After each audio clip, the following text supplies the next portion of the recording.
This is Jack's Tea Party, and I'm Jack.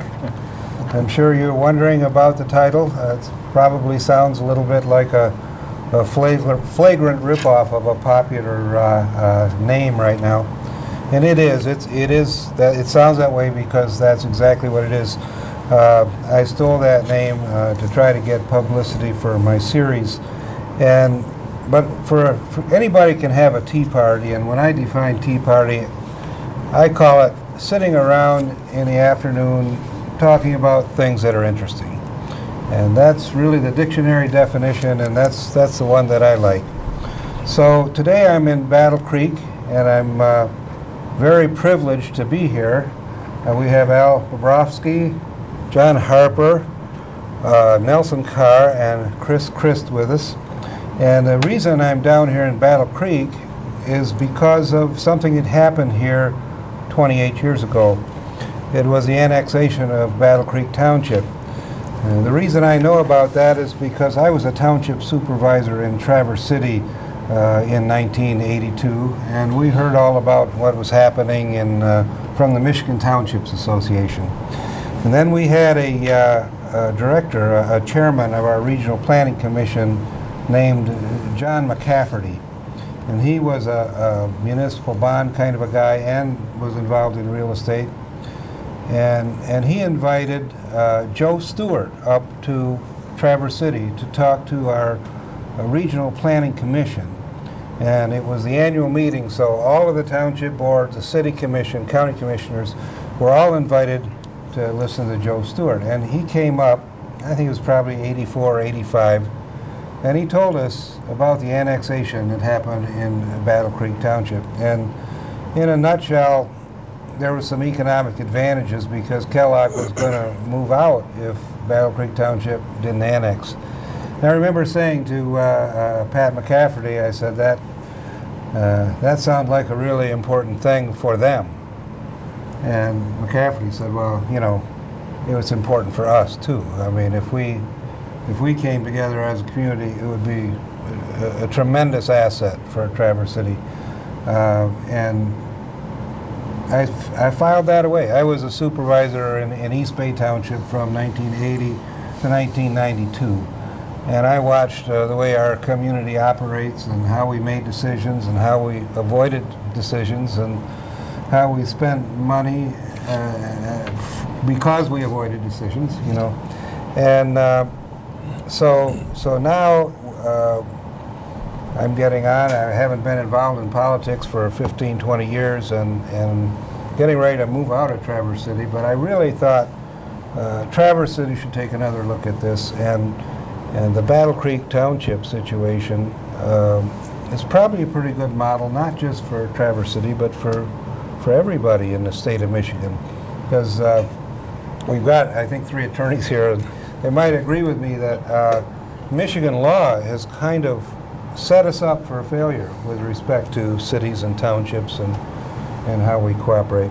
Well, let me, I did ask each of the guests here to think about, you know, what the situation was before the annexation, what happened during the annexation, and what was their role. What was their role during the annexation? Then afterwards, I think we should talk about, you know, were the promises kept? Did it really work out? And like that. So why don't we start with Al? Well, I can say that I was a township trustee at the time. I had been a township trustee for 7 years. One of the major things that happened leading up to this whole thing was the sanitary sewer project that we were given a $44 million grant from the federal government, the township, where the county Department of Public Works was on behalf of the township. And I was the utilities director appointed by the supervisor to oversee and work with that project through. And by putting this, have sewers put into, sanitary sewers put into the whole township, practically the whole township, some of the rural area did not get the sewers, but I would say 85% of the township got sewers. We were 21,000 people at the time. We were very close. We were operating on 1 mill of general township law plus 3. Now, what year was this? This was 75 when I became a township trustee until 1982 when all this started to happen. But the sewer project started in 1977, and I was appointed Department of Public Works for the county to represent our project, the largest project in the county, $44 million for the to oversee the sanitary sewer project. Well, that made economic expansion along I-94 available and made it advantageous for economic growth along the interstate corridor. And of course, there's all kinds of questions about sizing. Well, the federal government required sizing of that project for 20-year growth. We had to project 20-year growth in order to get the 90% funding of the money. Well, in order to do that, you had to figure on commercial growth. Well, later on, they entered into the picture, and I can remember Chris and I making a trip to Lansing with the supervisor or the chairman of the Department of Public Works. Probably one of the most educational trips that Chris and I ever made as far as power politics, but we can talk about that later. The sewer project did make things available, but also made the township a little more progressive. We were approached by a property along I-94 to have a large mall built there, and that kind of brought the city's attention that here we are, a little township. How are we going to handle that? They're trying to have all the commercial growth, everything downtown.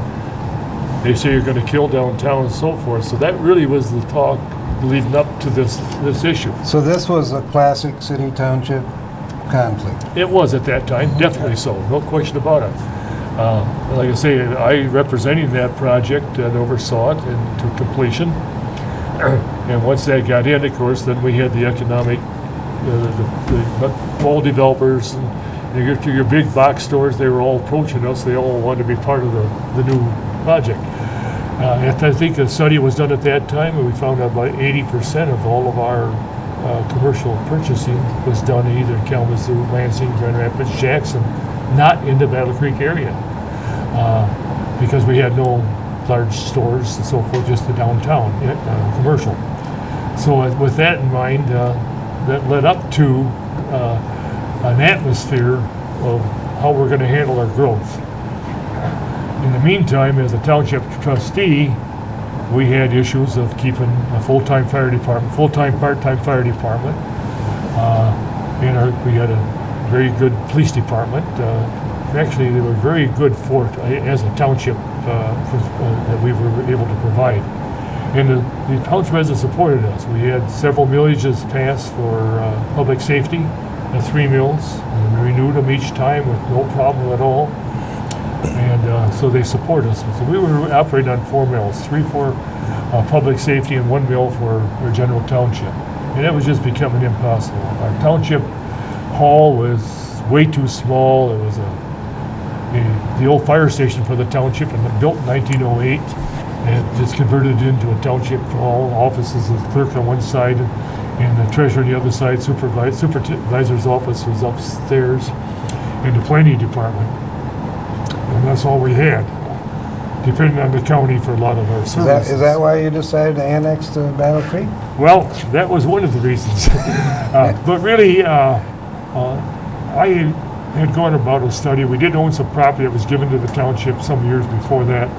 And I had did some looking into maybe possibly building a new township hall and what it would cost us for what our needs were. Did this on my own, and with a little help from some of the other leaders, especially Chris, our consul. I worked with him on that, finding out what it would cost us to have a township hall that we really needed. So with that in mind, I said put those numbers together. And we would have had to go ahead and ask for about 3 more mills, which would have been a total of 7 mills to do that. And in doing that, that's pretty much what the city was going to have at that particular time. So then the issue came up about the malls, the downtown maybe being deserted because the malls would be built. They asked us to hold up on building them all, tried to hold up a developer. We were advised that you can't hold, you have to, when it comes to they were zoned properly. How can you stop development if you're zoned for it? Interstate commercial. So the whole thing turned into a program where we had to go ahead and either make a decision, are we going to become a charter township? I have a supervisor that could oversee the project, a professional person, not an elected person. Our elected supervisor, had no real background in management, but he was a great guy, did the best he could. But we lacked the professionalism that we needed for a township of 21,000 people in running operating like a city. So we decided we wanted to become a charter township so we could level up this X number of millage. I believe it was 5 at the time. You could for being a charter township. So that's the consideration we, the township board, took on to become a charter township. And at that time, once we had talked with that, decided to put it on the agenda, that pulled the trigger on a lot of activities after that I think John, Nelson, and Chris can all tell you about. But that's my involvement. My involvement then, of course, was directly involved as it went on. I did eventually, it didn't take it too much longer after the proposal was given to the town, the ultimatum, that I felt that was the best thing to do. And I tried to put the advantage of becoming part of the city versus what I thought would cost us to stay independent. And I come out publicly saying we should go for the annexation. I was the first elected official to do so. I still have a few feather marks on the back and some tar where I pulled the tar off. You didn't hedge a little bit one way or the other? At first I questioned who is this Kellogg company telling us what they do. But then I began to think about what it would really do, and I'll have to admit, my wife, being a local, born and raised in Battle Creek, she talked to me and says encouraged me to look at the whole picture, what it would do in the future. And knowing that the human resources, the basic strength of human resources that the city needed, lived in the township. Kind of more upscale a little bit, I would say, be point blank. And the city had the industrial, had the financial structure to operate. They had the planning department, they had the engineering, they had all the facilities, everything you needed to operate, which we didn't have in a way that would go. But the main thing was I looked at, and having worked with Battle Creek Unlimited, which was just been formed at that, not too long at that time, as economic development city of Battle Creek, they asked 2 of us township trustees to serve on their advisory committee, and I was one of them, that this would really help economic growth. Well, weren't you worried about your political skin? Or? I could care less. Didn't matter. It didn't matter to me, really, and I'll tell you what, I really felt that, hey, I didn't come here to make this a career. I came there to see what I could do for the community, and I felt that by doing what I could do was best. And it didn't matter to me if I was going to be recalled. I was threatened recall. I think petitions were taken out; they never were filed. But I was called a traitor. Mm-hmm. But as far as I'm concerned, it was a very, very good choice I made. John, I'd just like to vouch for that. Having worked with Al there was no question that the position that he took was not necessarily a popular position at the time he did it. So it was a courageous move, but it was a very important one because he did get things moving and rolling, and he took a beating on it in some quarters, but his leadership was very key in what some of the ultimate development that took place. So that broke the ice then? It did. Mm-hmm. Okay, well, John, what about your position? Well, I sat on the other side of the fence from Al. He was a township trustee. I was a Battle Creek City Commissioner. And there were a lot of discussions in the commission meetings about the tax base of the city The city was engaged in setting up something called tax increment finance authorities as a way of spurring development. And our first tax increment finance authority was for the downtown area. The goal was to have a complete redevelopment of the downtown, make it a retail center. As a city commission, we were pretty committed to the development of the downtown, which, interestingly enough, was somewhat opposed to the idea of building a mall in the township area. So as a city commissioner, before any of the talk of the merger came along, I think we saw ourselves as competing with the township for the location of the principal retail area of the community. It was also frequently a topic on the city commission, the fact that because the city had things like a sewer system and the township was putting in sewers, and who's going to treat that sewage, you had issues about handling police services. Although the township had a police department, it did rely on some of Battle Creek services to help them provide police service. Battle Creek had a full-time paid fire service. The township was a mixture of volunteer, I believe, volunteer and paid. And so there was a capacity in the city that wasn't in the township. And lastly, there was the airport. And the city had the airport, paid to operate the airport, but people who lived in the township, as well as other townships and the city, used that airport. And so there was a sense among us city commissioners that the city was providing a lot of things to the whole area, but it was not getting revenues coming in from the whole area to help support those things. And in particular, the city income tax at that time was 1%, still is now, for city residents who worked in the city. But if you were a township resident and worked in the city, you paid 0.5%. And so there was again this situation where less tax was being paid by people who probably benefited from city services to the same extent as city residents. So as a city commissioner in 1982, early 1982, I think it's fair to say is that I saw the Battle Creek Township as the enemy that wasn't paying its fair share. And there was a question about what do we do about that.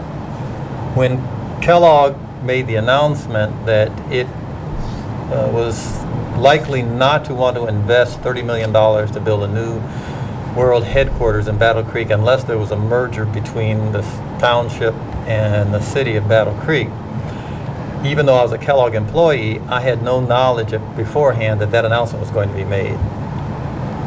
Fortunately, about a week before that announcement, I had announced I was not running for re-election for the Battle Creek City Commission. So I was taken out of an uncomfortable position where my employer had one position about the value of the township and where a mall should be, for example. And I had a different position as an elected official, at least about where the mall ought to be. So that was my status at the time things got started. And leaving the City Commission allowed me to align my thinking differently and more productively as far as my employer was concerned. So, to be clear, you sided with Kellogg in this one then? After I resigned from the City Commission, yes, sir. I saw the flag go up and I was prepared to salute. Okay, great. Nelson, what was your role here? I was a relatively new addition to Battle Creek, having moved here in 1977 after I graduated from law school and joined the Vanderbilt and Christie Fisher law firm. And fortunately for me, the firm represented Battle Creek Township at the time in 1977, and so I was able to get involved in doing township-related work almost from the beginning. So mostly riding along with Chris, I was able to be a part of the township board meetings, not only with the sewer project that Albert Bosky referred to, but the development of the possibilities of regional malls along what is now Beckley Road, and then had the privilege of sitting in on that meeting on May 26, 1982, when William Lamoth, the chair of the Kellogg Company, made that announcement that the company was ready to build a new world headquarters, but it wasn't ready to do it in Battle Creek unless the city and township came together as a unit of government. And even though our law firm stood to lose a major client if the annexation occurred, Chris, our partner Jim Fisher, others in the firm, we were all fervent supporters of the idea because we knew that it was good for Battle Creek, that losing the Kellogg Company headquarters talent, if it didn't stay in Battle Creek, would be devastating for the area. So I had the opportunity to observe and play a small role in some of the legal machinations that resulted in a successful appeal to the township voters through any number of efforts, including the Truth Squad that Press Cool helped put together in June, and Chuck Seifert was a major part of, and convincing the township voters to support this. But it was a very controversial thing, as Al Bobrovsky has said earlier, and I think the vote ultimately, when it occurred in November, was 60-40 or so in the township and 85-15 or so in the city.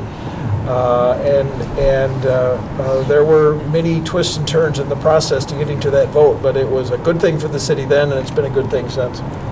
I'm just curious. Nelson, you might mention that your law firm, I think every one of your law firm lived in the township at the time. Yes, that's correct. That's correct. I just have to think about that just now. All of the attorneys, maybe with one exception, Millard. Yeah, that's right. Yeah. But all of the attorneys lived in Battle Creek Township, but all of them were supporters. But just considering it was a large client, suppose Kellogg wasn't going to move out, would you still have taken that position, do you think? Well, of course we would have, because it was good for the community. Okay. Well, Chris, what was your role there? Is he a politician running for office? I was township attorney at the time, and had a role in that regard with regard to some of the incidents that came up. But preceding the 1982 statement by Lamoth, and going back several years, my brother Peter was heavily involved in the community and trying to unify the townships and the city. As a matter of fact, there were a couple of efforts made to have a consolidation rather than an annexation because of the implications, the economic implications, some of the things that Al has talked about as to what it would mean for the city, the growth, the potential, the economic benefits, and so many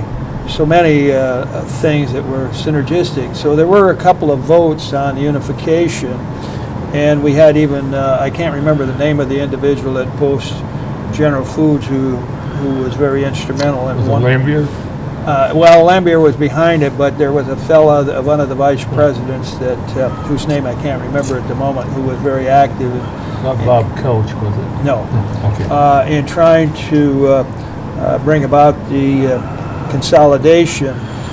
There was a very critical vote, and 3 of the townships rejected it, and Battle Creek Township and the city approved it, but because you had to have all of them involved, that went down. We learned that part of the issue, and it came up during these proceedings, were school districts. Some of the residents in the respective school districts, and there were 5 school districts: City of Battle Creek, Penfield, Springfield, Emmett, and Lakeview.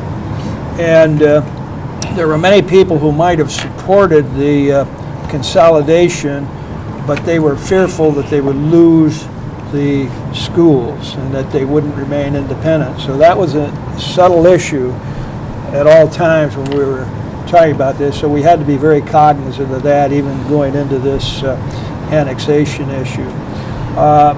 That, as I indicated, the consolidation went down by 3 townships.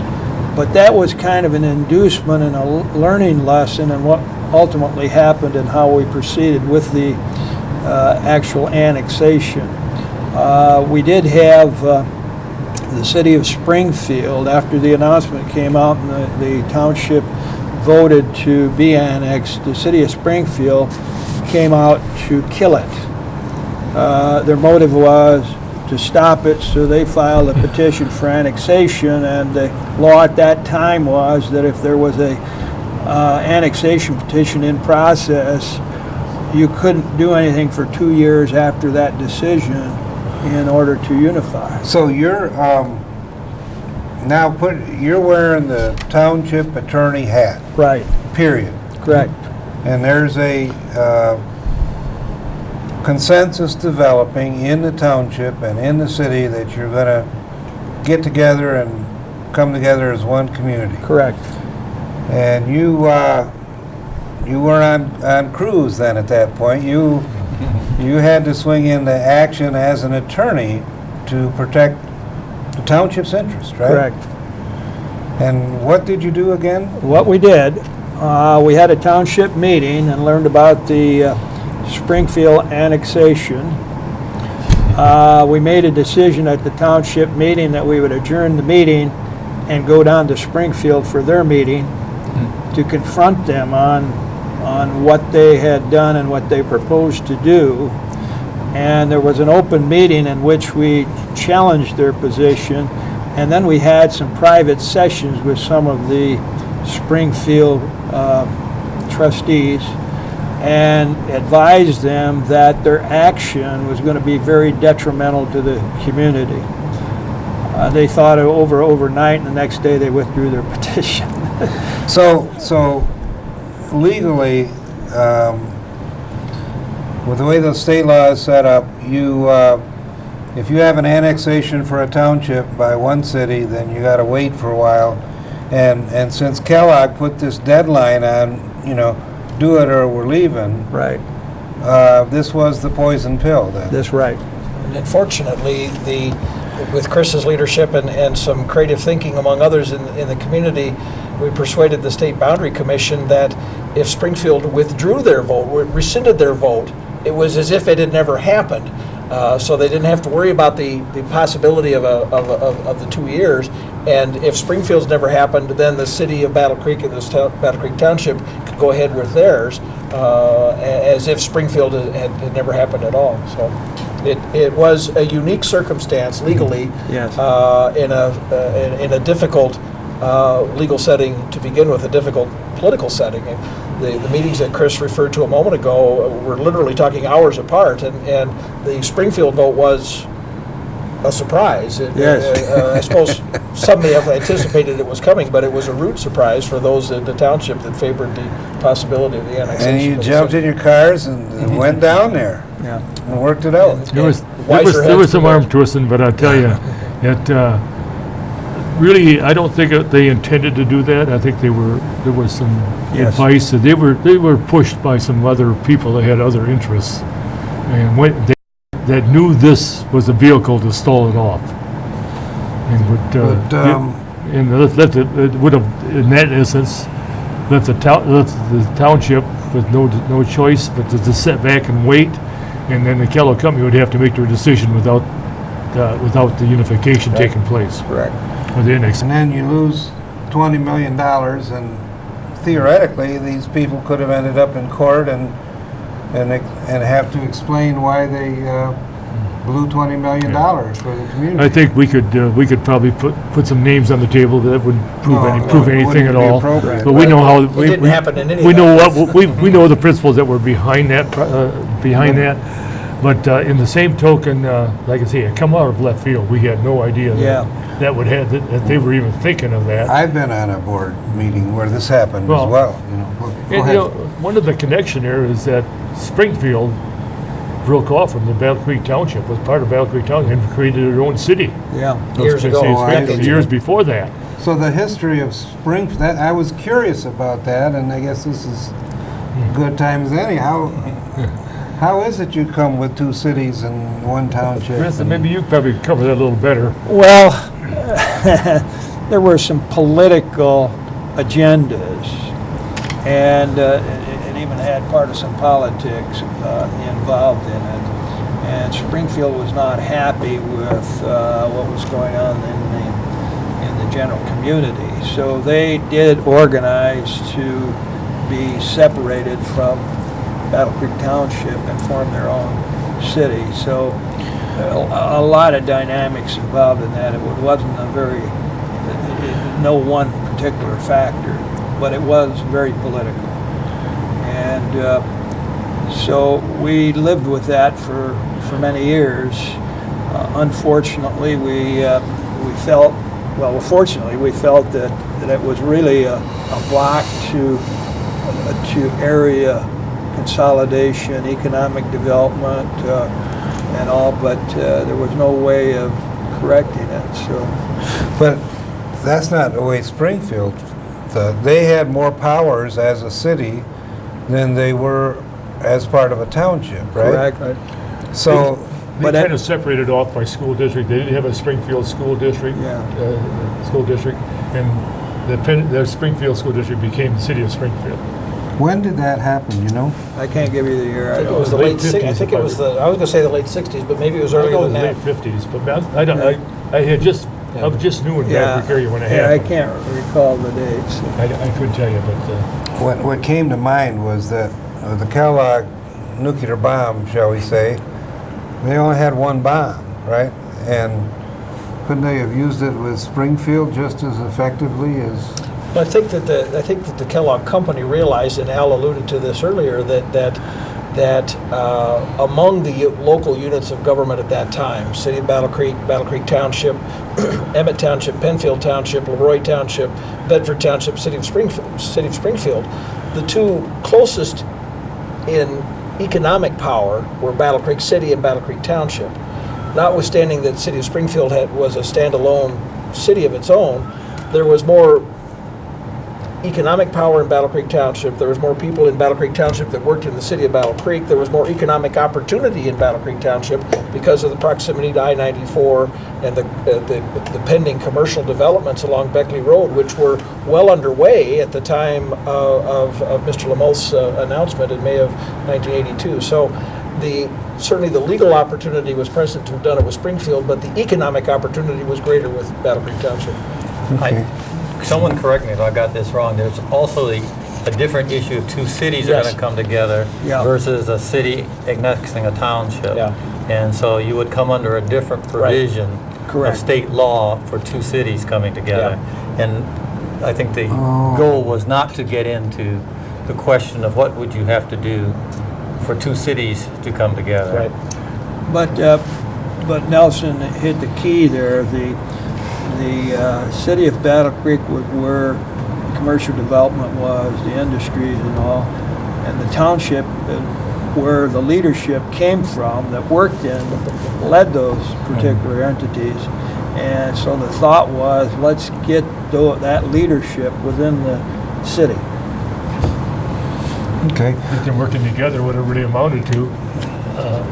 One of the things that I always look back on and think about is that the city itself could do more things as a city with the Michigan law allows them to do. And we as a township are trying to operate as a city with under township law and with township finances. And I can remember going to Michigan Township Association conventions, state conventions, meetings, and we were 21,000 people, and you hear the 1,400 townships in the state of Michigan, I believe it is, we're pretty close in that area.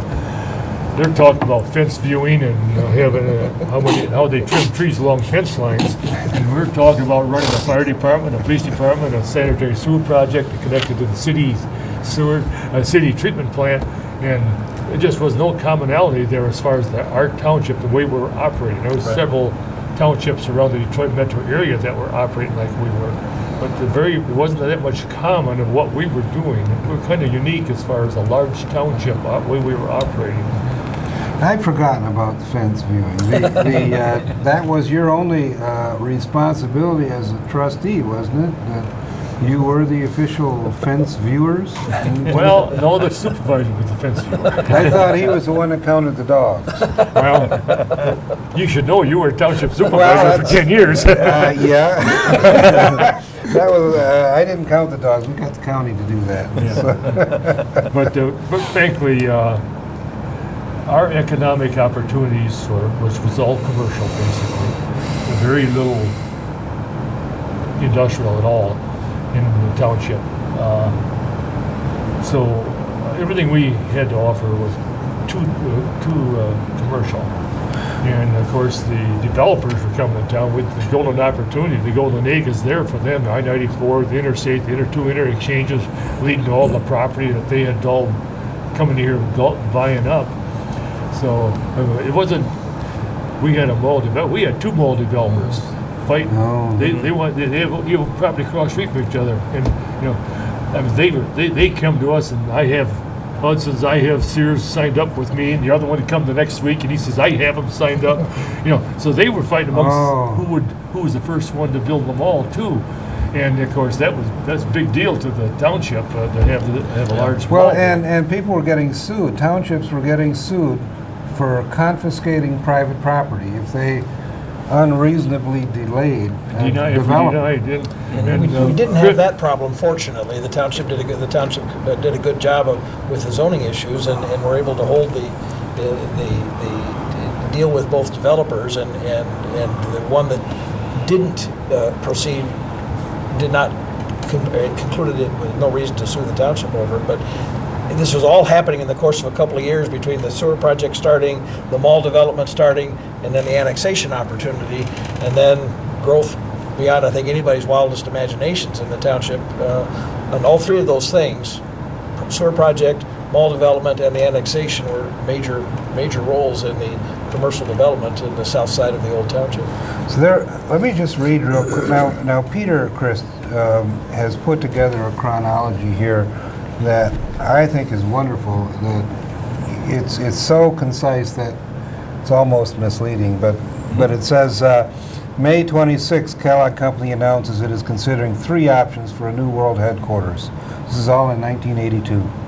Kellogg indicates that building in Battle Creek area would not be a good investment for the company unless Battle Creek Township and City of Battle Creek merge their governmental units.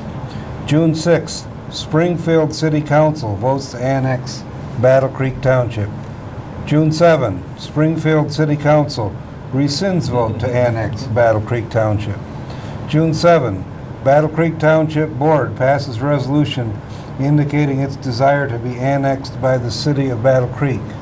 June 17th, Michigan State Boundary Commission meets to determine legal sufficiency. June 22, Unification Truth Squad, organized by President Cool as chairperson.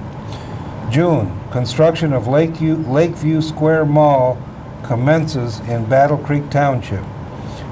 July 17, Peter Christ resigns from Michigan State Boundary Commission. Probably got a little hot there, huh? Well, conflict of he interest. wanted to take an active role Right. in it, and he felt he could not as long as he was on the Boundary Commission. He wanted to be an advocate for the merger of equals, as it was being called at that time, and could not in good conscience do that and remain on the State Boundary Commission. Oh, that'd be a flagrant. Yeah. That would kill the whole deal. But Pete was one of the group that came up with what I think was a positive selling point for what was legally an annexation of the township by the city, but it was called at the time, and it was an accurate label, a merger of equals. And I remember in not too many of the first few years after the annexation vote was approved, that more than one person observed that it wasn't so much that the city annexed the township as the township annexed the city, because in the next 10 years, most of the city commissioners wound up being residents of or former residents of Battle Creek Township, and it was truly a merger of equals. How soon did you become? We came here in 1987, which is 4 years after this. Actually, the leadership definitely, even in that decision, and that one of the things that we as a merger of equals, and they took all 7 of us township trustees, we became city commissioners all at once. So we had a commission of 14 people. Yeah. Could you hold that thought for just a minute? Let me finish this chronology, and sure. then we'll go into what happened after All right, the thing okay. was done. Okay, so Peter Christ resigns July 17th.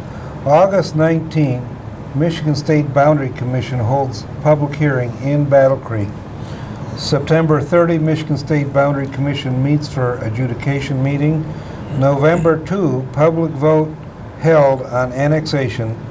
January 1, annexation of Battle Creek Township to the city of Battle Creek becomes effective. So from May 26th, that's just about 7 months, beginning to end, right? But I think the selling point for an awful lot of us, especially other township trustee members, was the merger of equals. And and like I say, there was a lot of activity, a lot of advice, a lot of study went into this in advance that nobody really knew about, who was doing it, whatever. Found out later that the University of Michigan legal department and their historical or city government, that area government had some, that evidently the Kellogg Company or one of their attorneys or somebody representing them had sought out advice from them. So when they come to this on May 26th with this, do this or else, they were able to provide to both the city and the township, our legal counsel, the city's legal counsel, the way mythology of how this could actually work out. But you said something about 14 city commissioners? Yes. For a while. The merger of equal Yep. brought in, they had 4 city commissioners. I mean, 7 city commissioners. We had 7 township trustees, counting the supervisor. We became all city commissioners at once on January 1st of 1983. So it was very bulky because you had 3 of the 4 township trustees originally were against the annexation. 2 of them remained against it all the way. One of them converted over. So we had 5 township trustees. Wait, your was township board vote was 3 to 4? 4 to 3 originally. 4 to 3 to annex. But then it went to 5 to 2, and it stayed 5 to 2. The 2 of the people just were so anti that they even become very active with the anti-annexation group. I mean, the point where they help get 200, 300, 400 people at our township board meetings trying to find out what was going on. So it really became very, I'd say, confronting as far as what we were doing, trying to facilitate this. Actually, once it got into motion, most of us township trustees, at least the 5 of us, we were involved with talk with legal counsel. You know, hey, if this thing passes, we got to be prepared for how this is going to work out. We got to know that. And you know, even before the election, I happened to be one of the transition trustees that worked with the city manager. We met. Chris set up meetings with the city manager, with 2 of us, 3 of us, really. Dale Snyder, whose son happened to be running for governor right now. Oh, that's right. Oh, And, for heaven's sake. He was a township trustee, Dale Snyder, and Ralph Metcalf, myself. And so we met with the city manager, and Chris was right there with us, talking about, you know, if this happens, how we're going to make this all work out. Well, now you had your own utility department as a township, right? Well, we had a water department, but they oversaw the sewers too. We had our own water system, but our only water system, maybe I would say 4,000 properties versus the 21,000, 20,000 properties in the So township. about 20%. With water, but no sewer. But then the sewer became available to everybody that was on water practically. So the sewers all became, really made the township able to grow. But the sewers are connected to the city water treatment plant. Federal law, federal government, the grant says the city must take the regional, become a regional. They had to upgrade to take all of our affluent that was going to be coming out of the township, plus a 20-year growth. A lot of people don't know that, but there was a shotgun wedding between townships and cities back in the 70s. Yeah, well, When the late federal, 70s. the federal government put out the money to Clean up build the- sewer systems. Well, The clean up water. clean water money, and it was a lot of money. Yes. But cities couldn't get that money unless they promised to serve the surrounding townships. That's correct. That's the way it And, worked. and That's right. that was a federal law, that was a condition of their money. The city wanted to upgrade their treatment plant, which they did to the tune of about $30 million. They had to go ahead and accept the town's blue. we had to go ahead and to have build our project, we had to have an agreement with the city. We created a sewer authority, which Chris helped create, and we had an authority that was actually going to run the sewer treatment plant. So but the city and the township, neither one of you could get that. It was 80-20 money, right? That's correct. 80% paid by the federal, 20% by the Like, I think locals. 15 state and 5 local, if I recall. Oh, 5 local. Okay. Okay. So in order for the townships to build sewers at 5 cents on the dollar, or the city to get that money, they had to cooperate with each other. Yeah. And What an annoying And law. frankly, you know? Battle Creek Township, we were very cooperative in that sewer project, basically. Yes. There was not a confrontation, there wasn't, we're going to limit you this or that. That worked out very well between the city, and so that kind of eased knowing the transition, if this annexation issue passed, that things could be worked out. But my question was, the city people, the utility department didn't know where the sewers were buried or anything. You had a staff. Did they all keep their jobs? Yes. Did everybody in Every employee that the township had was also merged with the city. That was part of the merger of equals issue. They're all given jobs. All the police departments, the 2 police departments got together and worked out their agreement. The fire department got together and worked out their agreement. Our utilities people, one of them left.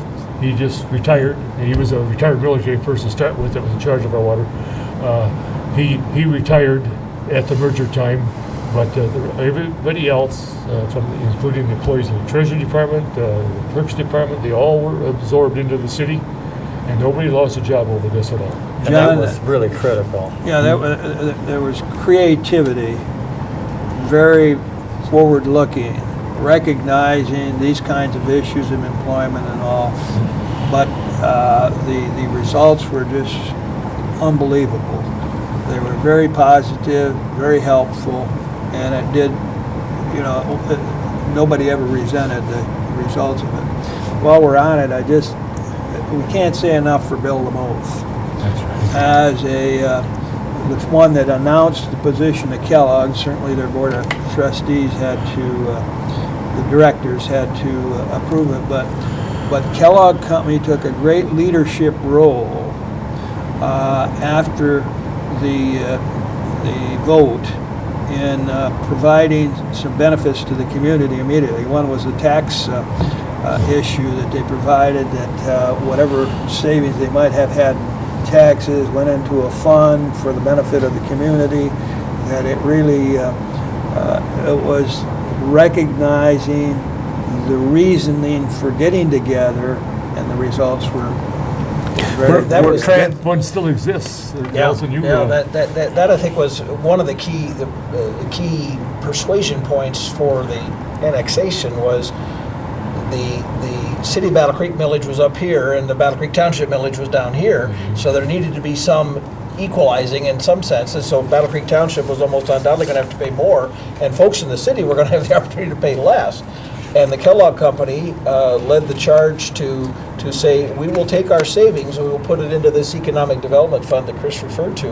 And the company and others in town put together an effort to try to persuade other community businesses and leaders to make the same commitment, to commit their savings to that fund. And that fund is tens of millions of dollars into it, and the growth in the years, and it is still being used by the city and by Battle Creek Unlimited for economic development here in town. Well, we're all pretty savvy on this subject, as to how the taxes and all this works, but we should back up and explain what happens.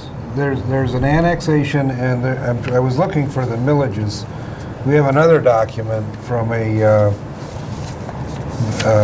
individual named Linda Ann Pope did a study at U of M, and she studied this back in 1983, did a graduate study of what happened, I and think it's on page 3 of the she compiled this information for everybody. city's and- mill rate was 16.3, while the township was 5.4 Nice. on page 3. So it's about three times as much. And so the millage is being higher in the city, lower in the township, What was it I afterwards? think You- it came to about 7.65. I was going to say more like 9, but it was, Was it it was, 9? and what John, I can't remember now, and I Hmm. wonder if John or Al or Chris, if you do, did the city commission, Battle Creek City Commission, make a commitment before the November vote? Rate would be, Yeah, 10.8. They set a maximum. yeah, they set it at a maximum so that Right. people going into the vote Right. would know if the annexation occurs, here's what the millage will be. It wouldn't be as high as it could have been with the city. Obviously, it was going to go up from where the township was. So So- I think that was helpful with the vote as well. The law allowed up, what, 15% or 15 mils or something, or? They- I think, well, a home rule city, I think could 18 Yeah, was the maximum. 18, so, They were leveling 16.3. so they were levying 16.3, and then they changed the charter or something prior to the vote? No, after No. the vote. Well, you Oh, change changed the charter. Yeah, the charter, yes. So the charter on the was millage. changed, so people knew that if they came into this new animal, that it would be, A maximum of 10.8. okay, and then, That would be the ceiling for, Right. but there again, it was it was from a 16.3 of the city's people and the businesses down to 10.8, but the township was going from 5.4 to 10.8. We were doubling our. Yeah. I see. ours. And 68% of the people in the township voted yes to raise mine, plus 0.5%. on income taxes as Yeah, well. well, 1% then if they became a city, if you, Yeah. Yeah. yeah. For a lot of people, it was a real steep increase, but Probably Right. three-fourths of the township people worked in the city. so yeah. therefore they went to 1% income tax also. okay, so there was an income tax in effect in the city of Battle Creek. If you worked and lived in Battle Creek, 1% of your income Right. went to the city. If you lived outside the city, 0.5%. Correct. That's right. They collected that from every employer before the employee The city was act. collecting that 0.5%. Yeah, from all before township it left the residents. town. Came out of payroll taxes. Yeah. So when a township voted to go into that, they literally doubled their property tax And double their income and tax. double their income tax. But, back then it was maybe 50 mills total for school and city, and Yeah, probably in that between neighborhood, 40 and yeah. 50 mills, I think. Maybe a little bit more, but about that. But, so it really, the tax bill didn't go up 50%, it went up Correct. maybe 15% Correct, or yes. 10 or That's a good point. 15%. So, Yeah. so it wasn't that big of a jump in their total tax bill. But the attitude towards higher taxes at that time is the same as it is today. So let's not get away that wasn't a major issue. I Yeah. think what's really important is how the various reasons to vote against the merger or the annexation were systematically addressed in this whole process. This tax issue, what's going to happen to all the savings that Battle Creek residents and businesses are going to experience, that was addressed. Kellogg Company took a leadership position on it, and people in the township got a chance to see that the city was going to make some sacrifice tax-wise to this merger. But the question about how much is it going to cost a Battle Creek Township resident if they vote yes, there are all kinds of charts that allow people to figure out exactly what their tax change would be if they voted. And that was important because it made concrete what otherwise would be subject to wild speculation. And I think there was a concerted effort in the committee that Press Cool chaired to find specific answers to every allegation of the opposition So- and make that a part of the communication. So the Truth Squad was out there talking to everybody they could find to see what the rumors were. And then they were putting information out on, We got a little help. The rumors are pretty easy to find. They were printed, there was a little pamphlet, a sheet that was published from time to time Jim by Kristen's little 3-page by the form. anti-merger people to say these are the things that were wrong with the merger. So it wasn't like we had to always survey. A lot of that information came very clearly from the anti-folks in the form of printed materials. okay. Now, after the new city commission was flooded with township people, they weren't inclined to go to the full 10-something, right? I don't remember. They whether levied something less, huh? My memory is that it was 9 something, but it could be that it went to Well, I'm the just looking at 10.8. what this young lady I wrote don't in think here it on went the page whole 3. She has way. 10.8. But I thought it was like 9, we didn't do it would be, but I think it was like 9.6 or 7, if I recall, is what we actually levied the millage, the new commission did.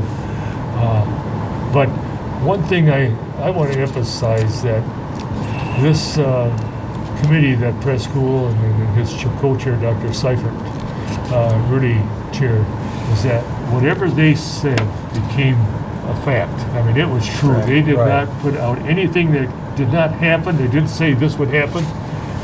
If it didn't, it happened. If they said it was going to happen, they were very upfront and very open, but very honest. And that really impressed me. And I can remember they had a community meeting at the ballroom at our hotel, and it was packed with people, both from the city and the township.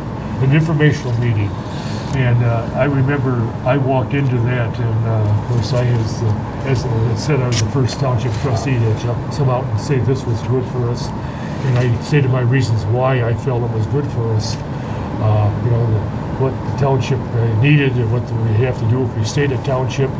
And actually, what I had projected was pretty much of a wash with the new taxes were going to be. But we would have the facilities, the buildings that a city has to really develop and expand, which you wouldn't have as a township, no matter if you stayed a township or not. So I really felt that this committee did a tremendous job of telling the people the facts and the truth. But the city commission and the township trustees, when we became a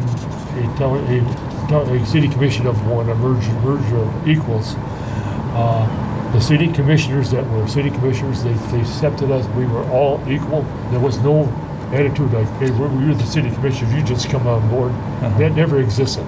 Right. I mean, Let's talk about what happened afterwards in terms of city services. Did